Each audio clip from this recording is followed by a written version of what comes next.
Welcome to the Jet Fuel Podcast. Can you believe it's already week 10? My goodness, the NFL season really does fly by these days. I am Matt Barbado, founder, editor-in-chief of nyjetfuel.com. Today I'm joined by my two co-pilots. We've got the full three-headed monster on the Jet Fuel Podcast. For the first time in what seems like forever, we've got Max Marcilla and Adam Zalonka live from the University of Maryland, where the Terps are fighting to salvage their season in any way. Anywho, we are not here to talk about Maryland football as much as I'm sure Max and Adam would love to do that. We are here to talk about the New York Jets. Yeah, well, they're pretty rough to watch right now, so I don't know if we really want to delve into the Terps too much. I think let's stick to the Jets. I'm good sticking to the Jets today. And you know what? That's rare to say. We are good with talking about the New York Jets because you know what, folks? The New York Jets have been competent. Dare I say decent this year. They are 4-5 entering an interesting Week 10 battle with the Tampa Bay Buccaneers. We are going to talk about that a little bit later in the show. But yes, the Jets are 4-5. Things are good. I mean, they're probably not going to make the playoffs, but they're at least in the hunt in a sense, which I don't think anybody expected 10 weeks into the year. But I wanted to open up today's show with, you guessed it, a quarterback conversation. Josh McCown has been the team starter. He's remained durable. He's been, just fine. He hasn't really carried the Jets to any victories, but he hasn't lost them a ton of games either. The only game you could really point to him goofing up is the Miami game on the road where he threw that back-breaking interception. But otherwise, he's been fine, and he's stayed durable, and I think that's definitely exceeded expectations and has been a surprise this year. One person who's clearly is former Jets quarterback Chad Pennington. He said he'd like to see the Jets keep Josh McCown for at least 3 more years. I found that very interesting given McCown is 38 years old, has been a career journeyman. Adam, I'll start with you. Let's forget about 3 years. I don't think the Jets are inking Ryan, or I almost said Ryan Fitzpatrick. Man, I'm jumping ahead to the third segment. I don't think they're inking Josh McCown to a 3-year deal anytime soon. But would you want the Jets to keep McCown at all beyond this season? Well, I agree with you for starters that 3 years is a little much. You're talking about a guy who turned 38 this year. So does anybody really expect Josh McCown, as good as he's looked this year, to be playing at age 41? He's not Tom Brady. Right, he's not. exactly. Most players can't do that. Almost no quarterback can really do that, no matter if you're a journeyman or a star. McCown, here's what I'll say about McCown. At the beginning of the year, I think everybody was happy to view him as a 1-year Band-Aid to get through the year without looking like the worst team in the history of the sport. And McCown has not only done that, he's played a little better than anyone has expected. Now, I don't want to draw too many comparisons to Ryan Fitzpatrick, but I just think that the Jets front office in its current iteration with Mike McCagnon there at GM has been burned once before by investing too much in an old veteran journeyman quarterback who had a career season and did not really appreciate the result the year later. And we know what we're talking about here. And I know we'll have plenty to talk about with Fitzpatrick coming up. But no, they shouldn't invest a lot of money in McCown. But I think it's too early ultimately to say should he be back next year, just because we don't know where the Jets are going to fall in the draft order. We don't know what the prospects are going to look like. There's no guarantee that every single quarterback prospect we've been tracking, as far as the underclassmen, are going to actually even enter the draft. So it's way too early to say. Max, let me float this at you. Here's what I'm thinking. I'm not saying sign Fitzpatrick, or again, I almost made a Fitzpatrick reference. I'm not saying sign McCown to a similar deal that Fitzpatrick got, a 1-year, $12 million deal. He's not worth that money. But what about a 1-year, say, $6 million deal, giving about half of what Fitzpatrick got? Would that be something you'd be interested in, given the state of the Jets' quarterback situation? I think also it depends on what the Jets do in the draft. If they do take a quarterback that maybe is a quarterback that they see more potential in, but wouldn't be a day one starter. I mean, you look at a guy like Lamar Jackson, who could be one of the more intriguing prospects in the draft, but you don't exactly know how pro ready he is and ready to lead an NFL offense. Using him as an example, Yeah, I don't think there'd be a problem with the Jets bringing back McCown on a 1-year deal, and what he's done, and he's been serviceable, and like you said, he hasn't really lost to many games, hasn't won in many games. It's been fairly competent. He's been fairly competent at quarterback, and this is an offense that's surpassed expectations. Keep in mind, without Quincy Enunwa and without a healthy stable of running backs at times, and a mediocre at best offensive line. So I think McCown's done a good enough job to where, yeah, you could reward him with a 1-year contract, but that's only if the quarterback situation works itself out to where you don't have a guy that's ready to step in. Now, also keep in mind, Bryce Petty will be entering the final year of his contract. Christian Hackenberg will have 2 seasons after this season. And then if the Jets do end up drafting a quarterback, well, are you really going to want – and again, this is a topic we'll discuss, I'm sure, next offseason. Are you really going to want to keep 4 quarterbacks on your roster? Do you cut Bryce Petty because he hasn't shown you anything? Or do you cut Christian Hackenberg because he literally has not shown you anything? He has not stepped on the field. So I think the Jets – I think the clear answer is you cut ties with Petty before Hackenberg.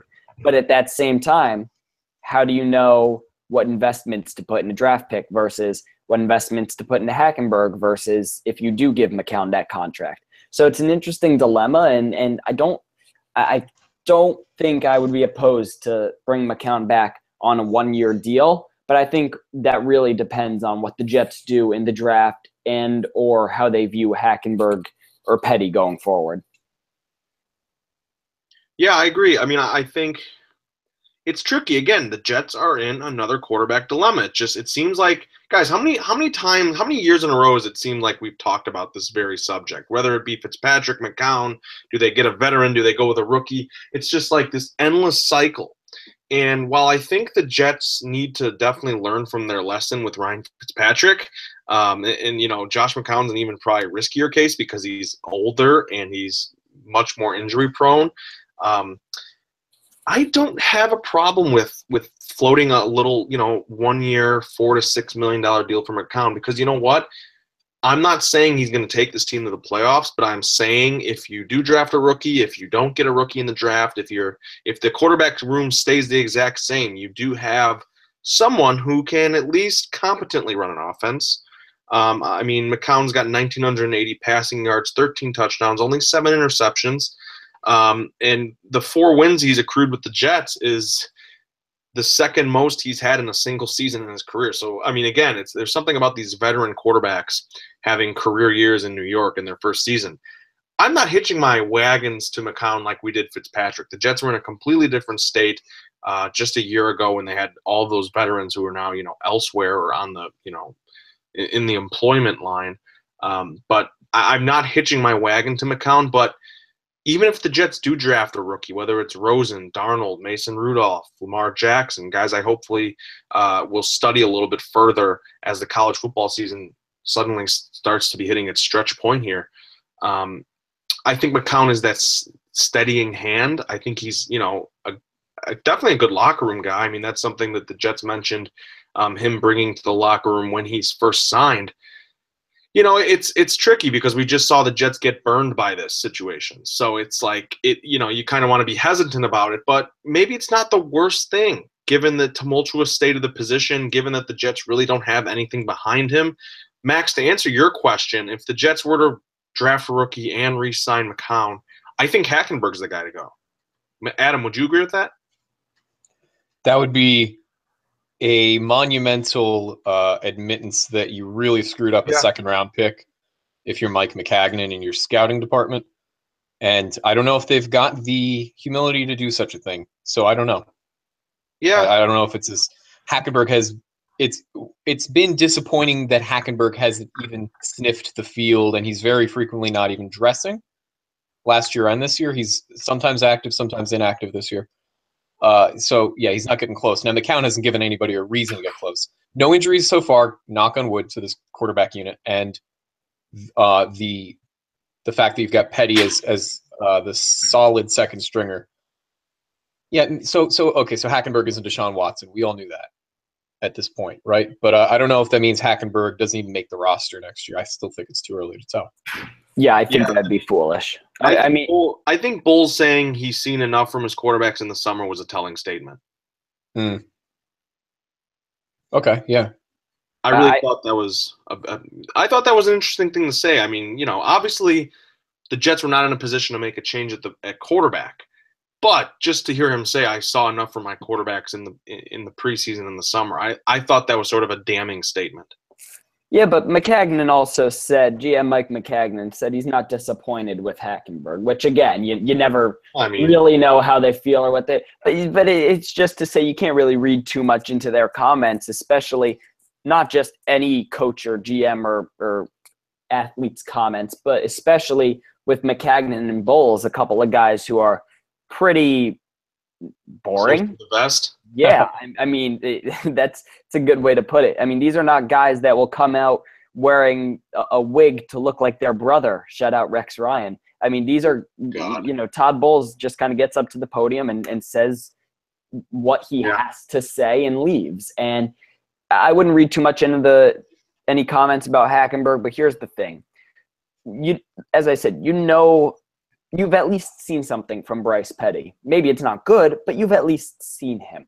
To cut a second-round pick without seeing him on the field, I think that would be wrong. Even if Hackenberg is a terrible prospect, a terrible player, and does absolutely nothing in the NFL, to cut him before you cut your fourth-round pick that you've seen isn't going to be a superstar, I mean, I can't see that happening. But if the Jets do see, and you mentioned Bryce Petty being a solid number 2, Adam, if the Jets really do view Petty as that solid backup quarterback, well, maybe the Jets don't bring back McCown. If they find a rookie quarterback that they think could be a day one starter, or if they think Hackenberg or Petty needs a shot, I don't think I would be opposed to a couple weeks of Hackenberg or Petty, and then the rookie quarterback, if the Jets draft one that they think could be ready in a couple of weeks. But again, this is a topic for next offseason. It's fun to gauge now because when Fitzpatrick was having his career season, there were legitimate playoff aspirations. And we spent our time on the podcast and writing stories about how the Jets can make the playoffs. Now I don't think we're expecting the Jets to make the playoffs, but it is exciting to see at least competitive football. The thing is, while we don't expect the playoffs, it forces us to look forward to next offseason. And it might still be – it is still premature to do that.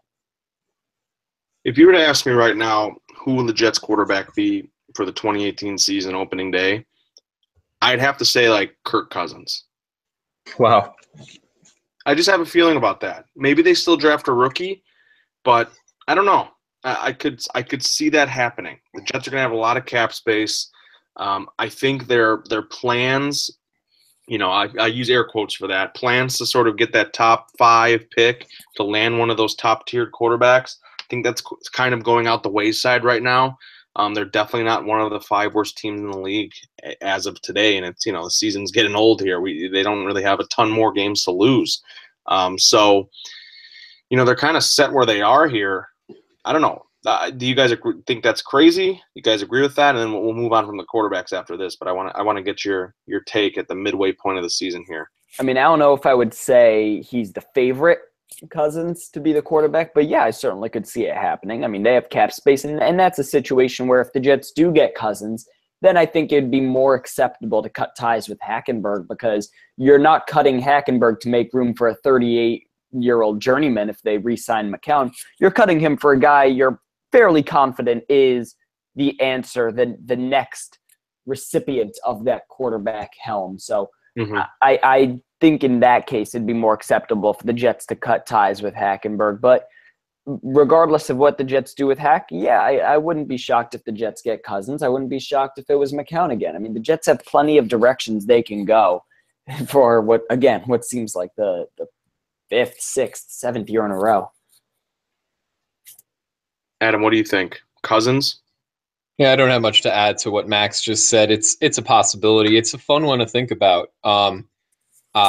Being down here near the Washington area, I've gotten to watch a lot more Kirk Cousins this season. I think kept track of him, and he's far from a bad quarterback. He'd be better than anybody on the Jets roster right now, and I think a lot of NFL teams would be able to say the same thing. So if Cousins is indeed available for some reason, because Washington just refuses to pay the guy, it would be the biggest free agent quarterback on the market in years. I can't think of the last time we would have had a name that big, not counting Peyton Manning, with his situation being what it was. So I don't know if the Jets are going to be able to shell out that money. It's not that they're very close to a full cap, but no, it's just another one of the wait and see situations, Matt. My thing with Cousins is, like you said, that he's not a bad quarterback. He's far from it, like you mentioned. He is from being a really good quarterback. I'm not even going to say elite. I don't think Cousins has that upside. But really good, I don't even know if he can reach that level. I'm not sure if Kirk Cousins, and this is just, and when I say I think the Jets will end up signing Cousins, it's not an endorsement of Cousins himself. It's just what I think will happen. I think Cousins is fine. I think he's a great quarterback if you want to go 8-8 every year, 9-7 with a slip into the playoffs in a down year in the division, things like that. I just don't know if he's a guy who's going to take a team to the next level. Not that Washington's really lined up a ton of great weapons for him. I mean, the receiving core is an absolute joke, but he's got more talent than the Jets do right now. So I can't see him improving upon the Jets offense as it is. But, that again, little crystal ball glimpse. We have to do it with the quarterback conversation. Let's take a look at a couple of rookies from this year's draft class. Let's go back to the present here. Rich Cimini, I don't know if you guys were able to read this before recording today, but Rich Cimini wrote a really interesting story on ESPN.com about just how Jamal Adams, Marcus May, that safety tandem that drew a lot of controversy when the Jets took them in the first and second rounds in consecutive picks in this year's drafts, how they've sort of been impressing as rookies, and they're playing with a ton of energy and really, really adding value to the back end of the Jets secondary. And that got me thinking, obviously Adams and Marcus May have been good. But, some of the, Elijah McGuire has been pretty productive as a rookie, as a third string running back. But, the rest of the class, I would say, has left something to be desired. We haven't seen a ton from our Darius Stewart and Chad Hansen. Jordan Leggett's been hurt most of the year. You haven't seen much of the late round cornerbacks they took. So, Max, I'll ask you this, again, grades on this draft class, so don't overreact, people listening at home. But what would be your halfway point grade for this 2017 draft class, Max? I would say a B+.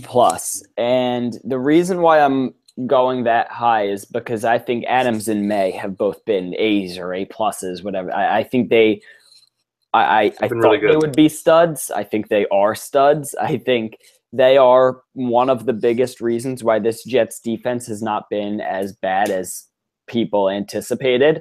It's kind of like, for all the weaknesses they have, you could mention some problems at linebacker and the fact that they couldn't rush the passer for the first several weeks of the season, and the D-line wasn't getting the pressure. For all of that talk, and the cornerbacks not being deep, for all that talk, Adams and May have kept this Jets defense afloat and kept them relevant. I think they are both studs, and they are, as I said, A's or A+. And the only reason why, I like what I've seen out of McGuire, and the only reason I'm not going to knock it down a whole letter grade is because I don't think Stewart or Hansen have been productive because they're not good players. I think we will see over the next 4 weeks a lot more Stewart and Hansen, with Jeremy Curley being suspended. And I thought that was one of the more bizarre moves the Jets made, was signing Curley. Again, this is not a win-year season, and the Jets have taken snaps away from their two rookie wide receivers in favor of Curley. And Curley has been good, but don't you want to see the guys develop? Isn't that what this season is about? So I think that it's a B+. I'm not going to knock it because of Hansen and Stewart that much. And the next 4 weeks will give us a great glimpse at those two wide receivers. Adam, your grade.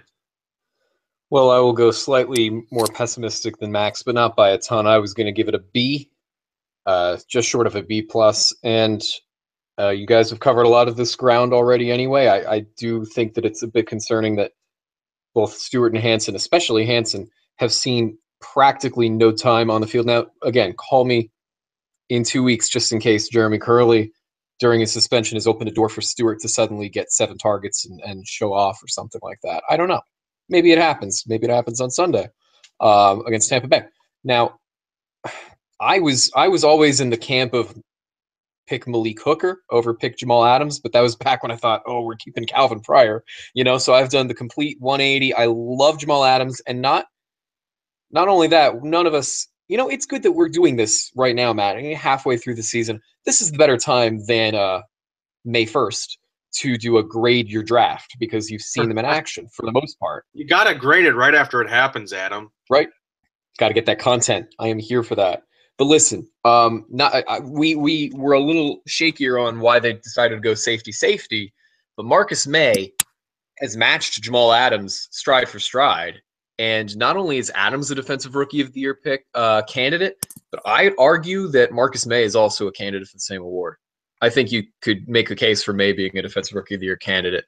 Dylan Donahue had some flashes early in the season as a person, rushing the passer, which the Jets still don't do well enough, in my opinion. Always want to see more sacks, even after that good performance against Buffalo. But yeah, Donahue only early in the season, and like you said, Leggett, we don't have a gauge on Leggett or the other receivers, cornerbacks, because they have just not seen the field.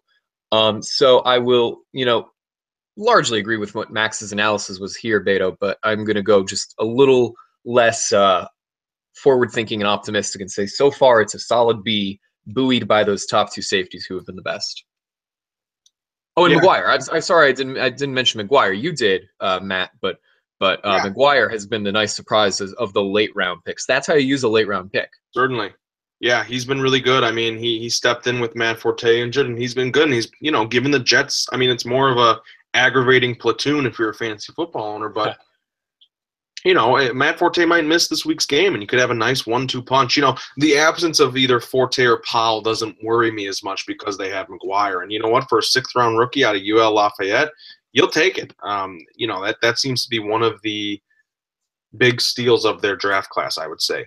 Again, Donahue, yeah, he did show flashes, and then he got injured. He hurt his elbow, and it's been placed on IR. He did it on that stupid penalty he got in the Jaguars game, if you remember, when he was covering a punt. So he kind of did that to himself. So, I think the big disappointment, we've mentioned Stewart and Hansen sort of being either inactive or unproductive. Jordan Leggett, I thought there were better tight ends out there in the draft that the Jets could have gotten earlier. They opted to take Leggett, and while we can't really grade his performance yet, I don't think it does much for me that he's injured. There's a guy named Devin Smith who everyone was so hopeful for, and he can't get on the field. So Leggett's kind of useless to me because he can't get on the field. If you can't get on the field, you're kind of a waste of a draft pick. I'm sorry, even though it's the 5th round, not a high leverage situation, but that's where rosters are made. That's where championship rosters are made. So, he's been the biggest disappointment. I completely agree with you guys on Adams and May. They are really complimentary in the back end of the defense, too. I love when Adams gets close to the line of scrimmage and he's sort of sniffing out the run or rushing the passer. It's really, really exciting to watch. And May, he's got a real nose for the football. You saw it against the Bills on Thursday night when he stripped Nick O'Leary, who, the play looks to be completely over and done with, and he finds a way to get the ball out of his hands. I've really been impressed, and I was one of the people skeptical when they took May after taking Adams. I was elated that they took Jamal Adams, that he fell to their laps at number 6. But to take May in the 2nd round, 33 picks later was a bit screwy. And we'll have to see with the receivers. Receiver, generally, we've sort of been spoiled by guys like Odell Beckham Jr., who just kind of figured out in their first year. Those are special, rare talents. Receiver is usually one of the hardest positions to adjust from college to the pro ranks. So I'm willing to give Stewart and Hansen more time, although I'm much more optimistic about Stewart at this point, since we've at least seen him play a little bit. But, jury's still out. I give it a B- because I think, Donahue out for, on IR. Jeremy Clark, we haven't really seen anything of. Derek Jones, we haven't really seen anything of. I know these guys are 6th round, 5th round picks, but, it does hurt the overall reputation of the draft class. And I would say the only 2 impactful players, well, I guess you could rule McGuire as a 3rd, but Adams and May have certainly been the only impactful players out of this class on a regular basis. All right, we will move on now to our final segment discussing an intriguing game against the Tampa Bay Buccaneers, the team that was highlighted on Hard Knocks, a team that a lot of people had high hopes for. They were a sexy pick to win the NFC South this year, I believe, over even the defending NFC champion Falcons. The Buccaneers have just fallen off the ship, to use a nice little pirate pun there. They've gone overboard. They've walked the plank. They are 2-6. Jameis Winston has been shut down for a few weeks with a shoulder injury. And of course, it's crazy how this happens. Everyone's joking, Jets, Buccaneers, week 10. Wherever Ryan Fitzpatrick goes, the starting quarterback ahead of him gets hurt. So Jets versus Bucs, revenge game for Fitz. And then you're like, ha, ha, ha, yeah, of course. It's April, whatever, let's laugh it up. And then it happens, and I'm still laughing about it. I mean, if you read my game preview on nyjetfield.com, I hope you got a laugh out of my witty sarcasm, hopefully. But yeah, it's McCown versus Fitzpatrick. My question for you guys to lead off this game preview, and we'll break this down more. We've seen a lot of really, really horrible Jets quarterback matchups. The one that strikes me the most is Ryan Lindley versus Mark Sanchez / Greg McElroy. Oh, you took my line. I was so prepared to bring that up. Oh, no. I mean, now that's what am I me gonna too. say? That was me too. I mean, You guys want to just bring it up all together right now? That game was Do we want to say infamously horrible. Do we want to just say Ryan Lindley on 3? Yes, go. Count us off. 2, 3. Ryan Lindley. All right, we got that out of our systems. My point being, does McCown versus Fitzpatrick top that? No. Well, what do you mean by top? I just in sheer stupid, like you hate football. It's so bad to watch entertainment. But Jets Cardinals 2012. No, Jets Cardinals 2012 was exactly that car accident you're describing. Lindley, for his part, couldn't beat a team while his opponent threw 3 interceptions in the first half. That would be Sanchez, before being replaced by the indomitable Greg McElroy. Right? So Ryan Lindley himself, I've got it right here, 10 for 31, 72 yards. That's 2.3 yards per attempt, and an interception. And some of his running backs helping him out were Beanie Wells and Rod Stevens-Howland. Okay. I'm tapping out. Sean Green led the Jets with 104 rushing yards. You're not done. I'm in the figure 4 leg lock. You've submitted me. I give up. McCown is having too good of a season this year for the Jets to be remotely compared to Mark Sanchez. I don't think anyone's made a comparison between McCown and Sanchez in 2017, and I think that's right. I think that's fair to make to avoid making such a comparison. McCown does not get enough credit for protecting the ball. He's thrown a handful of interceptions, but I like to say that, one, he has not had a 5-pick game the way Ben Roethlisberger did earlier in the year, another old veteran, and B is that he's not Ryan Fitzpatrick. As Jets fans, we don't have very high expectations of our quarterbacks, and we also need to give them a little more credit when they're like McCown and they're halfway decent. It's going to be a blast to see Ryan Fitzpatrick. I'm really jealous of the Jets writers who get to cover this game. Go down to nice Tampa. It's November here up in the Northeast. Go visit Florida and go see your old pal Fitz. He went to Harvard. Have we talked about that yet? No. Did he really? Thanks for I bringing didn't realize that. It's funny. He actually went to Harvard, so that means he's very smart on the field. But anyway, it's going to be a blast, and it's nowhere near the Ryan Lindley game or the Greg McElroy game, however you'd like to call that one. Max, you have the floor. I have to go watch that game. Like, honestly, there's a large part of me that just wants to go on Game Pass tonight. Coming up on the 5-year anniversary.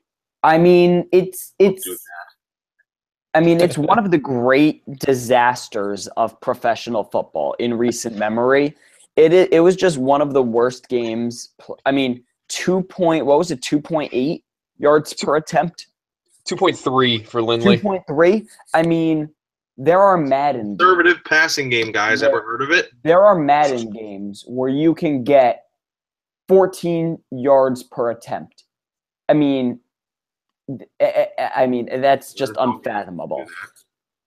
It's one of the worst games I've ever seen, and there is no way this week's game is worse. Again, McCown has been too good. to be compared to Ryan Lindley or Greg McElroy or Mark Sanchez. This game will not be nearly as bad as that game. What it might feature is some dumb mistakes. Yeah. That's what we have witnessed from Fitzpatrick over the last 2 years. That's what we have seen, albeit infrequently, over the career of Josh McCown, is some bad mistakes. We saw it against Miami. Again, infrequently, but you never really know. That is the motto of the NFL, any given Sunday. So, yeah, I could see this game becoming sloppy, and especially with McCown without Curley for the first time all year, and now Ryan Fitzpatrick in I believe it's his first start this year. Yeah. And, no, he started against Arizona, or maybe he played that game late. I know he got some reps. I'm not sure if he started. He played the entire second half for Jameis. So here's a guy, again, he went to Harvard, so I'm sure he's picking up the offense just fine. But, it's a new team, new system. And, of course, the big factor is no Mike Evans. He's suspended. So you look at that, and, yeah, this game could be prone to some mistakes. But, no, it won't even be close to that game against the Cardinals in 2012. If I'm being honest, and this isn't Fitzpatrick or McCown related, tell me if I'm crazy. I understand Jameis Winston has a lot of upside. Is he really that much of a loss in this game? Yeah. Because here's my thing with Jameis Winston. I think he's very physically gifted. I think he's just not very bright. Did you guys see his pregame speech last week? I don't know if he's a guy who I would trust with my franchise, if that makes sense. I don't know if I would either, but I would assume you'd take him over a 36-year-old Fitzpatrick. I'm just saying I don't know how big of a downgrade it really is. I just don't. Winston, I don't know. I'm got the far superior physical skills and talent, arm talent. He's way more mobile, although we have seen some fun Fitzpatrick runs over the last 2 years. Look. Physically, obviously. I'm just saying I don't know. It's not going from Tom Brady to Ryan Lindley to bring him back up again. Okay. It's not a huge downgrade, but yeah, it's certainly these aren't two good teams either way. It's not like the Bucs were a playoff team with Winston and now are going to their backup. The Bucs have been bad all year. So the problems go further than whatever you think of Jameis Winston. Dirk Cotter is a terrible coach, and I'll just leave it at that. I just don't think he's got a kind of a dumb quarterback, and he's kind of a dumb coach. So we'll wrap up the McCown-Fitzpatrick discussion with this little wonderful stat from my original story on this matter when we found out Fitzpatrick would be starting. These two quarterbacks have played for 15 different teams combined during their respective careers. Oddly enough, the Jets and the Bucs are the only two teams that both quarterbacks have played for. How weird is that? It all comes full circle for two journeyman quarterbacks. It's awesome. I love it. Yeah, because anytime the one team had McCown, the other team probably had Fitzpatrick. The Titans had Fitzpatrick for a while, so they never needed McCown, is what I mean. Yeah, they had their journeyman covered. So, okay, real quick, and then we'll move on here. More turnovers, McCown or Fitz? Fitz. Did you guys both say Fitz at the same time? Yep. Sort of close, yeah. Okay. I say McCown. I think the Jets are gonna. I think the Bucs are really gonna try and control the ball on the ground with Doug Martin. And I think the home game matters too. McCown hasn't been as great on the road. I'll say maybe there's not as many turnovers as we want to laugh about and think about, but no, I think there's going to be 2 or 3 turnovers. I'd say 1 or 2 interceptions and a fumble. We'll see. Because the Buccaneers defense is pretty bad. So yeah, the reason I think that Fitzpatrick has more turnovers is because the Jets and the defense has been, for the first time in a while, actually been able to force turnovers. So I think that's why I would side with McCown having fewer turnovers. Yeah, definitely. And everyone's playing this up as a Fitzpatrick, revenge game. But I have a feeling, Leonard Williams, Muhammad Wilkerson, Jordan Jenkins, I have a feeling they remember that season very well too. So I know the Jets have a lot of new faces, a lot of youngsters, but there'll be plenty of veterans, revved up to face old man Fitz. So let's talk about Tampa's offense still. We know who's under center. But what's really going to hurt Fitzpatrick is arguably the best player in this game is not going to be playing. Mike Evans is suspended for his antics during a blowout loss to the Saints. It was such a weird week in the NFL. So many fights last week. But he is suspended. So that is a huge loss for Tampa. Their leading receiver outside of him is actually Adam Humphries in terms of receptions, and then Deshaun Jackson. So Adam, I'm going to put you into Casey Rogers' shoes here. Your game planning here. How would you handle Tampa Bay's offense with Mike Evans out of the equation? The Jets are pretty fortunate that Evans and Winston are both out of this game. Very fortunate. Jackson, you're right. Adam Humphries has more receptions than Jackson. So does Cameron Brate. And O.J. Howard is on this team too. So here's what you got to do. First of all, Tampa Bay is 28th in the league in rushing. Doug Martin and Jacquizz Rodgers, and everybody remember Charles Sims? He was on my fantasy team last year. Irrelevant, but yeah. That was ridiculous. Yeah. They're not scaring anybody. So you crowd the box early and tell Tampa Bay, and not the whole game, but crowd the box early and tackle Martin behind the line. This Jets rushing defense has improved from those first 2 weeks. They're not getting run over by nobodies. They had trouble with guys like McCoy, but they'll be able to handle Tampa and tell Fitzpatrick, throw on us. And what I'm most worried about is not just that Deshaun Jackson has the ability to go deep, and you sort of need a safety back there to work on that and make sure you don't let that go. But also the Jets are not super good at covering tight ends. And let me say it this way, if I'm Tampa Bay's coordinator instead of Casey Rogers, I'm putting Howard and Brate in focus a lot early and often, because I think that's the way to beat the Jets. So the Jets need to remember, maybe this is the week Darren Lee suddenly becomes a great coverage linebacker, but I don't think so.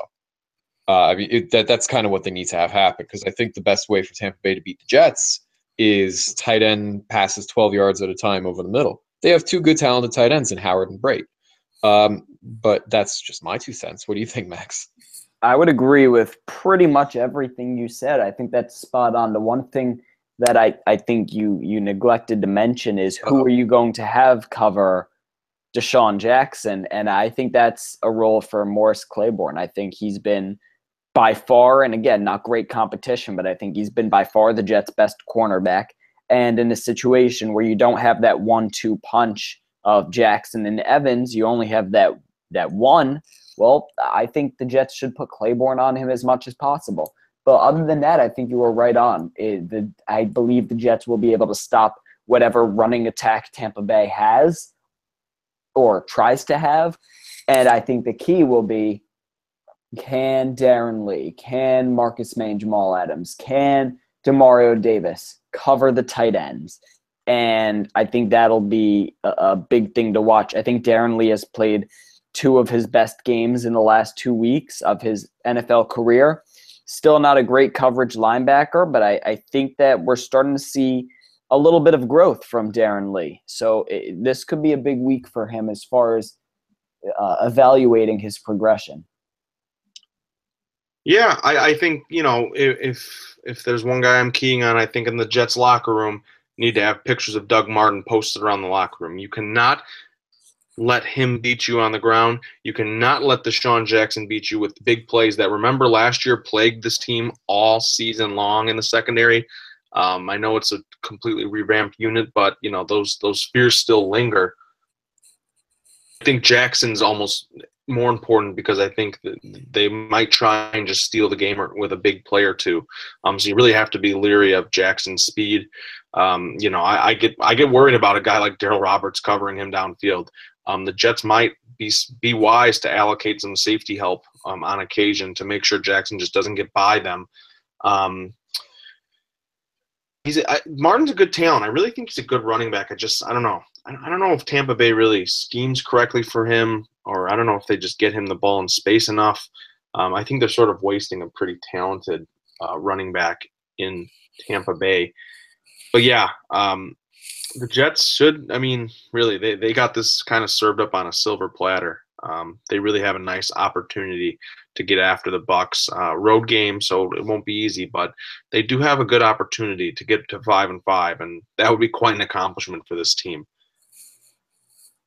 Let's quickly wrap up here with, first of all, we'll start with our Jet to watch Sunday against the Buccaneers. Adam, who do you got? Well, one name that we have not mentioned yet, and who is also playing a game against his former team, like Fitzpatrick is Austin Seferian-Jenkins, Jets tight end. He did not have the best week last week. Did not catch a touchdown. I'm always disappointed when that happens because, as I like to say on here, he's been my starting fantasy tight end for weeks now, and I felt like such a genius when he was scoring against Cleveland and New England. Anyway, Seferian-Jenkins has, we've said this time and time again, so I won't waste too much time on it. He has really started the redemption story quite nicely for his career. It looked like he was going to be out of the league if the Jets didn't take a chance on him in the offseason. Now, that being said, this is going to be a special game for him because he's facing the team that drafted him, Tampa Bay. So he's very happy to be a Jet. If you read what he's saying this week to reporters, he's like, God feels good to be a Jet. Thank God it's that I'm here with this team, things of that nature. And I expect, and in fact, I will predict a big game for Seferian-Jenkins with at least one touchdown. Yeah, the thing about ASJ real quickly, now he's provided competency at this position for the Jets, at a position where it seemed like they intentionally neglected it for years. Now Seferian-Jenkins is a guy where you can say, okay, maybe he's worth a future contract for a few years and keep him around as a steady offensive weapon. So I like that pick against Tampa Bay. Revenge game. It's a lot of revenge games. It's a revenge game for McCown, keep in mind. Remember, the Buccaneers signed him to a huge deal after he had that career second half with the Bears, and then they cut him like he was a hot potato. So, and it's too bad Nick Folk didn't stick around long enough. Another revenge narrative. Tampa Bay. It's nuts. It's crazy. So much overlap. I'm sure we could find more if you dig through the rosters. Max, who's your Jet to watch?